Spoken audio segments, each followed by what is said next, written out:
सत्ता में आज हम आपको शिक्षा की सियासत पर बड़ी जानकारी देंगे। हम आपको बताएंगे कि कैसे आपके बच्चों की शिक्षा के अधिकार पर चंद कारोबारी चोर रास्ते से डाका डाल रहे हैं। इसके लिए कुछ अल्पसंख्यक शिक्षा संस्थानों को जरिया बनाया जा रहा है। देश के संविधान में अल्पसंख्यकों को अपने शिक्षा संस्थान चलाने का अधिकार है।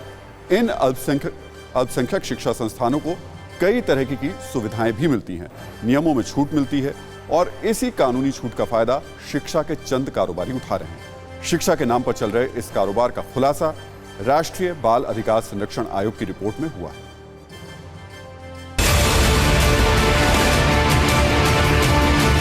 अल्पसंख्यक समुदाय से बच्चों को उनकी संस्कृति की शिक्षा मिले, इसके लिए उन्हें अपने स्कूल, कॉलेज और शिक्षा संस्थान खोलने का संवैधानिक अधिकार है। लेकिन इस अधिकार का इस्तेमाल अब अल्पसंख्यक संस्कृति को बचाने के लिए कम, पैसा कमाने के लिए ज्यादा हो रहा है। राष्ट्रीय बाल अधिकार संरक्षण आयोग की रिपोर्ट में खुलासा हुआ है कि कैसे अल्पसंख्यक संस्थानों के नाम पर शिक्षा का कारोबार चल रहा है।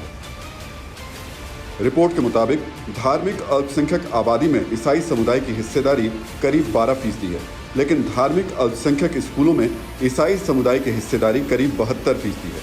इतना ही नहीं, ईसाई स्कूलों में पढ़ने वाले बच्चों में 74% गैर ईसाई हैं। यानी अल्पसंख्यकों के नाम पर स्कूल तो खोले गए, लेकिन इन स्कूलों में उसी समुदाय के बच्चों को दाखिला नहीं दिया गया।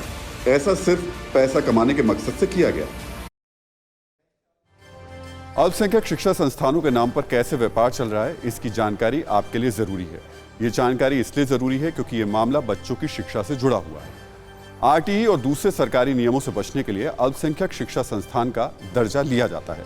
2006 में जब शिक्षा संस्थानों में कमजोर वर्ग के लिए आरक्षण का प्रावधान किया गया, तो इससे बचने के लिए अल्पसंख्यक संस्थान का दर्जा लेने की होड़ मच गई। 2006 के बाद अल्पसंख्यक संस्थान का दर्जा लेने वाले संस्थानों की संख्या 85% तक बढ़ी।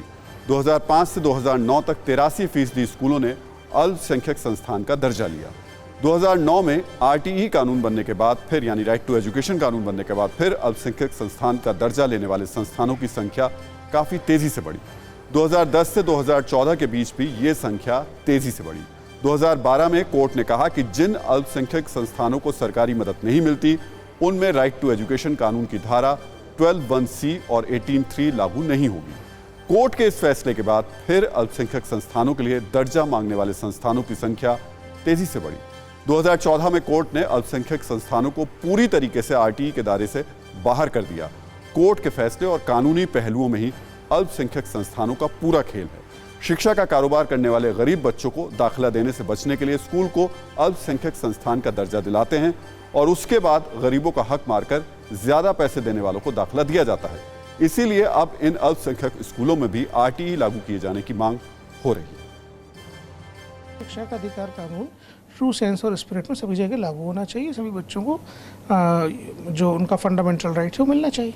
अच्छा, तो आपको लगता है कि सब बच्चों को शिक्षा मिले, मतलब कहेंगे कि बहुत ज़्यादा फीस पर नहीं, महंगी शिक्षा जो नहीं। शिक्षा का अधिकार कानून कहता है उसका पूरा पालन होना चाहिए।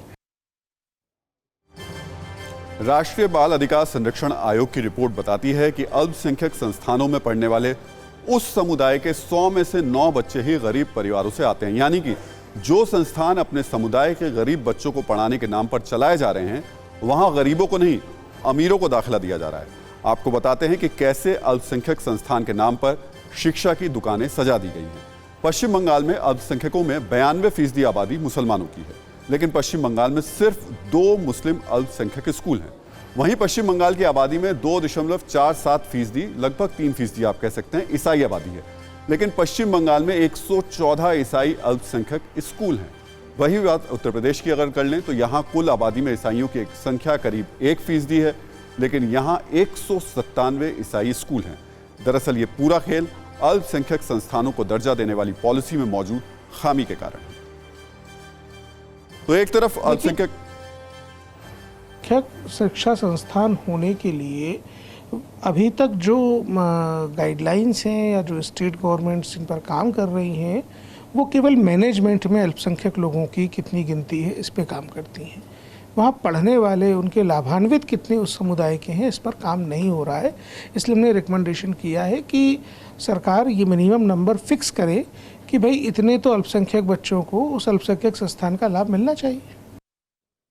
फिक्र आपकी, सोमवार से शुक्रवार रात 9 बजे सिर्फ TV9 भारतवर्ष पर।